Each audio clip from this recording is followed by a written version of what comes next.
Wouldn't be Ryan the Great, and today we are talking the Philadelphia Eagles. Obviously, I haven't talked too much about the preseason, actually not really about the preseason at all, on video, but on the podcast, the CR7 podcast, I have been talking about the preseason. So if you guys want to go hear my game analysis, make sure you guys go listen to those few editions. But we're going to be basically doing an overview of the Philadelphia Eagles today over these past couple of weeks. Obviously, we're going to be talking about the preseason. I'm not going to break down every single game here. I'm just going to talk about my offensive and defensive standouts for the Eagles during the preseason. But before we do that, we have to talk about Dotson. The Eagles obviously traded for him from the Washington Commanders in a weird but interesting and good for the Eagles in-division trade, which I was very excited for. But some people have some concerns about Dotson. Just a FYI or a update, I will be down the shore from Sunday to Wednesday, so make sure you guys are noted that, and if there's any breaking news that does come out, I will try to get any videos out as soon as possible. So let's get right into the video. But before we get right into it, guys, make sure you guys subscribe with the post notifications on. Go subscribe to my brother Living the Great Vlogs. Make sure you guys go subscribe to my second channel at Ryan the Cog Great. Make sure you guys go follow me on X Ryan the Great RTG. Make sure you guys go follow me on TikTok at Ryan the Great RTG. Make sure you guys go listen to the latest edition of the CR7 podcast. Make sure you guys go follow me on Twitter at Ryan the Great Podcast. Without further ado, ladies and gentlemen, let's get into the video and let's roll that intro. Hey, come on, Stotty. Stop! Stop! Stop! Stop! Red flag! First pitch! Bring him in! Yeah! Oh, damn.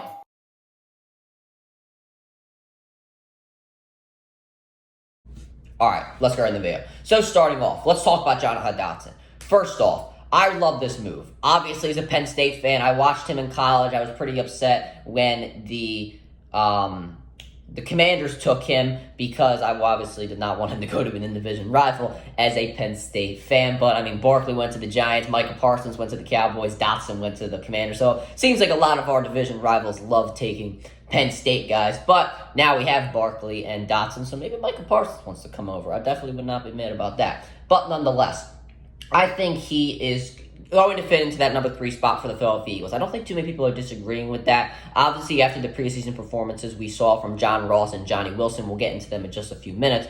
But I think from what we saw, nothing too impressive, and what we've seen from Jonathan Dotson in the past would lead me to believe that he will be that number 3 receiver. Something that is a bit of a concern is that you're trading for a receiver that probably is going to have some impact, at least that's what I say, during the season. So getting him in very late August is a kind of a concern because he needs to build a connection with Jalen Hurts. Hopefully they're able to work on that in the limited time that they do have. But I think this is an upgrade over Quez Watkins. Now, some people might disagree with me that Jonathan Dotson runs the deep ball better than Quez Watkins. I'm going to make the argument for that now, that Jonathan Dotson is better in that category. I don't think anybody's arguing that Jonathan Dotson is a better route runner and overall better receiver, but Quez Watkins is more known for his deep ball route running. But I'm going to make the argument here that Jonathan Dotson is better. And only 12 games played in Jonathan Dotson's rookie season, where he was a very big vocal point of the Washington Commanders offense.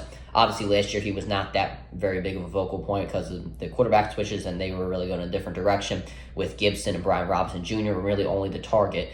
The top targets were Curtis Samuel and Terry McLaurin. But nonetheless, when he was a big part of the offense, which he will be with the Philadelphia Eagles, his longest reception was for 62 yards. Throughout Quez Watkins' 4-year career, and when he was very involved in the offense, obviously his longest reception was for 92 yards. But in the other 3 years, not counting this year, and the other 3 years when he was a pretty big focal point of the Philadelphia Eagles offense, he did not do very, very well and did not break Jonathan Dotson's 62-yard mark. So I think that in that regard, he is going to be better than Quez Watkins. I think he's going to be a better upgrade than Quez Watkins. Obviously, at the draft combine just 2 years ago, he ran a 4.43 in the 40-yard dash, so it's clear that he is a pretty fast receiver. Now, obviously, he has a bit of a stature problem, but he does get very good separation off of corners, and he plays in the slot very, very well, so no one's going to expect him to maybe run a deep ball in the slot or a fade in the slot. Guys do run lots of fades in the slots, but regardless, I think that Dotson will get a lot of separation on the corners because obviously I just pointed out how fast he is, and also not much attention is going to be paid to him because of the fact that teams are going to have to deal with, A.J. Brown, Devontae Smith, Dallas Goedert, and Saquon Barkley, so teams are not going to be very focused on Jonathan Dotson. Am I expecting him to get over 500 yards receiving? Probably not. I would expect closer to 300 or 400 yards receiving. I don't think he'll reach the peak where he did in Washington because obviously the Eagles have so many weapons on their team, and also there's a lot of receiving backs. So we have Will Shipley and Kenneth Gainwell. So I don't think he'll, reach really a big peak at the Eagles. I don't think he would end up breaking 500 yards, but if he does, I think he would shatter expectations from what really a lot of TV analysts are giving him. I think it's a clear upgrade in the number 3 spot, and I think he will be somewhat of a contributor for this team. I think he'll do well. Anyway, we're going to move on to the offensive standouts during this preseason. Pickett nor Tanner McKee were really that good. To be fair, the offensive line wasn't that good, but I think the Eagles know kind of what they're doing with the offensive line. They know who they're keeping and they know who they're not keeping. So, not really much to discuss with the offensive line. It kind of is a clean slate, or we kind of just know who they're going to keep. But anyway, they didn't get much time in the pocket. So when they did get out of the pocket, they can't really throw on the run too well. So, we couldn't really see much there. But it is kind of disappointing because, if Jalen Hurts does end up getting hurt, God forbid, then, the backups are not going to be really up to par championship level. So it's not going to be that great, but hopefully Hurts just stays healthy. Anyway, moving on to the running backs. I really like what Will Shipley did. I was not too keen on him coming out of Clemson. I just wanted the Eagles to take Schroeder and, get it all over with. But they ended up taking Shipley before they took him. And I thought he had a pretty good preseason. Now, obviously, his yards per carry was not too good. I believe it was around 3.2, 3.3 yards per carry. He didn't get that many carries. Obviously, that guy Davis, he had a little bit more carries than Shipley did, so he got more of an opportunity. But I thought on the in the passing game, Shipley played really, really well. Obviously, had that receiving touchdown in the first game against the Baltimore Ravens. But coming off the play action, I think that he's going to be able to get in space. I think he does a very good job of making moves to get as much yards after the catch as possible. On the run, it seems like he goes through the A or B gap. I think he does a good job, really getting his peak energy coming out of the offensive going through the offensive line. He's really able to kick it into another gear. So that is something he does very, very well. I just wish he'd have a bit more power in those legs because he can break some tackles. I saw a lot of tackles he could have been able to break in the preseason. But obviously he doesn't have that much of leg power. He's not that tall, so it's a bit of a problem there. But I don't expect him to play that much. I think he'll kind of play in the Boston Scott sort of role. Obviously, Gainwell is going to be that number 2 back. But obviously he'll make the roster, and I think that he will, play that number 3 back, which I don't think he will play that much, but it is what it is. Moving on to receivers, John Ross didn't play bad, but he ran pretty basic routes, lots of curl routes, not really anything too special. On the deep ball, which is something that he's supposed to be good at, because before Xavier Worthy, he had the fastest combine 40-yard dash time in history. So, the deep ball is something that I would expect him to run well. He was kind of shut down in there for the most part. I thought there were times where he could have adjusted to maybe make the catch, maybe try and come back a little bit more. But he didn't really do that. It seemed like he just expected the ball to come to him 100% of the time, which is really not what's going to happen. I kind of wish we saw more out of Johnny Wilson because, in camp, we were hearing that he was really putting on a show. I was kind of hoping on a TV stage, on Eagles television, that we could have seen a little bit more out of him, but really not that much. He had a few catches that really didn't show much of his talent. I don't know if the Eagles are going to move him over to tight end eventually because the wide receiver room is very, very complicated because also this guy Ngata, he played very, very well. I thought he ran some very good routes. He got out of his breaks pretty easily. So he's definitely going to make Howie think on whether he should keep him or not. The offensive line, as I mentioned, nothing special. I think the Eagles kind of know, for the most part overall, who's going to be staying, who's going to be cut. So it doesn't really matter. Doesn't really matter there. The offense was kind of underwhelming, in my opinion, for the preseason. There were a couple standouts, as I mentioned. I was kind of hoping to see a bit better quarterback play just because Hurts is a running quarterback and there's always a chance for injury. But it is what it is. Hopefully these guys, if they do get the opportunity with the starters, God forbid, as I mentioned, because we don't want to see Hurts get hurt, then hopefully they will be able to play a bit better, being probably Kenny Pickett. Anyway, moving on to the defensive standouts. The defense played pretty well during the preseason. Obviously, giving up more points than we would have liked against the Minnesota Vikings, but there weren't too many starters that played in that game. Not really much on the defensive line. I think that the Eagles kind of know who they're going to be using there. Obviously, Brandon Graham, Bryce Huff. Well, Huff played a couple snaps, but Brandon Graham, Jalen Carter, Jordan Davis, we know that they're going to be playing. But the linebackers, I thought they showed out. This guy, Van Sermon, he was a beast. I mean, he really didn't miss a tackle. He really could get through the offensive line very well. There was one play against the Vikings where he had a very good tackle. He was able to just run right through that A-gap unblocked and just came flying in like a knife through butter. So I thought he was a very good standout. Nolan Smith, obviously he doesn't play much of a linebacker. He plays more of an edge rusher. But what he did was very good. 2 sacks in 2 games played. He looked a lot faster getting out of his stance. I would have liked to see more hand movement, maybe trying to fight through the offensive line. But I'm not going to be hypocritical of what I've said for a defensive end to succeed in the NFL, and that is you have to be a speed rusher, and Nolan Smith did that very well, so I'm very happy that he had a very good preseason. Jeremiah Trotter Jr., I love what he did. Only really played much of the first game. I think the Eagles saw what they needed to see there, and I did too. 5 tackles, a sack. I mean, nothing really got by him. Hopefully he is very instrumental in the Eagles stopping the run this year, which is a problem the Eagles have had over the past couple of years. So hopefully he's able to fill gaps and make tackles, which is something that he does very well.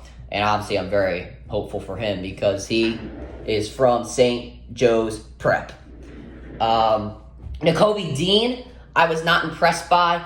Really nothing much that I saw from him that made me scream like where he's going to be okay or when he gets on the field, he's going to be a very big impact player. Nakobe Dean is a very good player. In the time that he played, like in around 5 games, I think it was last year, he had 30 total tackles. That's very good. That's not bad at all. But he's never on the field, which is the biggest problem. But in this preseason, I was not too impressed with what I saw. Nothing really stood out. But once again, I'm not going to overreact to the preseason. And even with the guys who played well, I'm not going to overreact. I forgot to point that out earlier. I'm not going to overreact to the guys that did play well and the guys that didn't play well. I'm just kind of saying, what I saw and what I think was good or bad. But anyway, the secondary, I liked McCollum. Now, I'm definitely going to overreact to any safeties that played good because we need as much safety help as possible. McCollum played well. He was very good to see. Because once again, we need a lot of safety help. Someone that played well at safety was Avonte Maddox. He didn't play too much of safety. He played more at nickel, where I think he got the interception while playing nickel. Obviously, that was in the red zone. He took it back about 50 yards. So he's got some speed on him. I'm very glad we brought him back. But yeah, he can play really anywhere. That's the good thing about the Eagles. There's a lot of guys that can play really anywhere on the field. Mattis can play anywhere. Quinyon Mitchell, Cooper DeJean, James Bradbury. Like a lot of these guys can play in so many different positions, which is so good because it's going to bring a lot of variety to the Philadelphia Eagles. Think of it as the 49ers offense just on defense. I mean, you could really put these guys in so many different places. What do you call it? Now I want to get into Cooper DeJean, who I was very high coming out of the draft on. Obviously, I was very upset when the Eagles took Quinyon Mitchell over him, but thank God they were able to get him in the second round. He blitzed a lot, playing from the nickel. He blitzed a lot there, and he didn't get a sack, but he did a very good job on the run. When you play in the nickel, you have to help, stopping the run, which is something I thought he did very well. If you look at last year, a lot of the guys were getting blocked by the receivers, by the offensive line guys who were swinging around trying to make blocks. If you go back to that Cardinals game, if you look at it, the guys in the nickel corner slot, they were getting blocked. They really weren't making much of an impact. Same thing with the linebackers. The defensive line were getting taken out, but that wasn't the case here with Cooper DeJean. He did very well. Not really much when it comes to actually guarding receivers. Not really much came his way. but I thought he did a very good job overall, and I'm very happy to see. Something I also like to see was Quinyon Mitchell. One of his highlights, and my favorite highlight, was against the Ravens, where he was playing in the slot. He gave I don't remember who the receiver was, but he gave the receiver inside leverage, and it was a slant route, 5-yard slant, and he still came in and was able to knock the ball away for a pass deflection. So you really like to see that there. I was kind of hoping a little bit more out of Isaiah Rodgers. When he was playing press coverage, he was getting beat off the line of scrimmage, something you really don't like to see, because obviously that was something that happened to Bradbury a lot last year, and that's kind of something that you really don't want to see there. He was giving up a lot of short passes, which is not bad, because obviously if you give up the deep ball, then that's obviously going to be a problem. But giving up 5-yard passes, not the worst thing in the world. Once again, not going to overreact to really anything too crazy. But hopefully he can pick it up. I'm very high on him. Same thing with Cooper DeJean. I'm very high on him as well. But yeah, I think that overall, not a bad preseason. You went 2-1. Obviously, the third game, I think the Eagles kind of knew who they were, who was going to stay on the roster, who was going to get cut. So, I really don't think that there was much to play for in that third game. Obviously, the guys who did play, they're pretty much fighting for a roster spot, except for Cooper DeJean. He's obviously going to be starting once the season does start. But yeah, overall, very good preseason. I thought the defense carried its way through it. Once again, offensively, not really much to brag about, but defensively, I thought the Eagles played pretty well, which is something that we're going to need once the season starts, because there are some teams with some very good offenses in the NFC. But anyway, that'll do it for the video, guys. Make sure to subscribe to the post notifications. Don't go subscribe to my brother in the Great Vlogs. Make sure to subscribe to my second channel at Renegade Great. Make sure you guys go follow me on X Renegade RTG. Make sure you guys go follow me on TikTok at Renegade RTG. Make sure you guys go listen to the latest edition of the 7 podcast. And make sure you guys go follow me on Twitch at Renegade Podcast. And as always, Ryan the Great out. Peace.